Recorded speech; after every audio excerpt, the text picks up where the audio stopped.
What's going on, guys? InTheWorks, and we are playing some more Crysis 3, and I'm still really enjoying this game. It's been a lot of fun. I wish that more people played Crysis 3 because it really is one of the truly underrated games I've played this year. The multiplayer is a lot of fun. It's got a pretty decent campaign as well, so if you're a first-person shooter guy who likes campaigns, it's got a pretty decent one. I'm not huge on them, but I did play through it just to see, what it was all about because I had never played a Crysis single player, and a lot of you guys recommended it, so I caught up on what I had missed and played it, and I actually did have a lot of fun.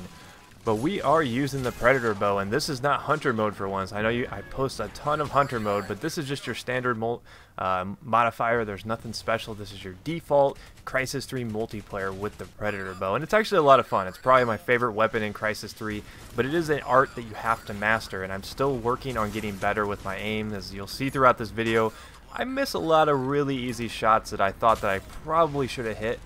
But like I said, I'm getting better, guys. I really want to get to the point where I can feel like I can just, destroy with the Predator bow. But it's definitely not a weapon that's good up close, so you will see me get my fair share of mashes and bashes.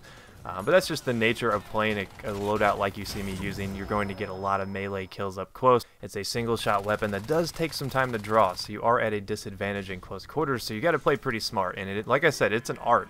And I am working on it. Eventually I'll be up on that Katniss level like I've seen some of these people play with in Crysis 3, but like I said, I'm still a noob learning my way in the world. But speaking of Crysis 3, I did pick the winners of the Crysis 3 giveaway.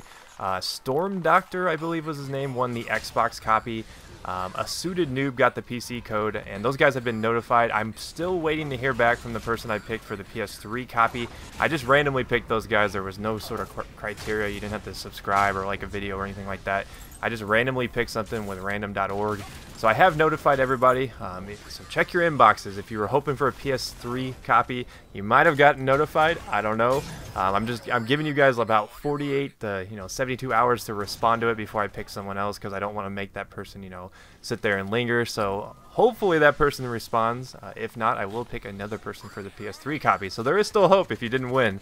But yeah, I have really been enjoying Crysis 3. I am guilty of still playing this game, and it got me to think, what really truly makes a game good? Because I see games like Crysis 3 that are a lot of fun, but not as many people play it as games like Call of Duty or Battlefield or stuff like that. And I mean, my Crysis videos get a substantial amount less traffic just because it doesn't seem like people are interested in it.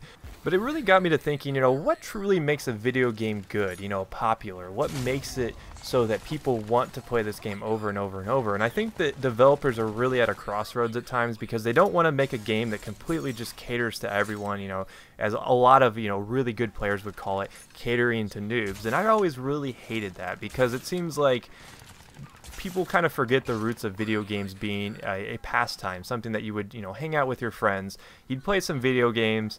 You wouldn't really care who's the best, as long as you had fun. And I think that's what developers kind of need to strive for now, and I think that's what Crysis does well. It's like, if you're really good at Crysis 3, are you going to get rewarded? Yes, and that I can't emphasize yes enough. But if you're bad at Crysis 3, can you still have fun in it? Yes, and I think that's what's really important. I think a lot of people overlook that. They did bad in their first couple of rounds. They maybe didn't try out some of the fun modes that are in Crysis 3, and they had a bitter taste in their mouth. But I really truly do enjoy this game, and it makes me wonder, has the first-person shooter market just gotten to the point where people just don't want to accept anything new? We complain about Call of Duty, a lot of people complain about Battlefield, yet we still only want to watch and play those games. When something new's at the table, something that I think a lot of developers have put a lot of effort towards, the Crysis 3 community feedback was top-notch. And when I look at something that it's like, okay, what am I looking for out of a video game? Community feedback is something that's super important. I mean, DICE did a pretty bad job with it. Call of Duty for the longest time was so guilty of not taking into consideration community feedback, but Crytek took the opposite route. They actually listened to people from the get-go, and that's awesome. I think that's something that you really have to give them props for. And I think it really reflected the final product, because this is a pretty polished game. But then sometimes we get games like Battlefield 3, Call of Duty, and I know I keep using those as examples, guys, but those are just the most popular first-person shooters right now, so they are really good examples. Oftentimes we get games like that that are completely unfinished. So I do give Crysis 3 props for that, but I want to ask you guys, what do you think really makes a good game? Now, I've already mentioned that you got to bridge the gap between casual and competitive players without watering it down for either side, because you don't want to play a game and not be able to have fun, but in the same respect, if you're good at a game, you don't want to be punished for being good at that game. If you're good at it, you expect to be successful. I mean, Mario, for instance.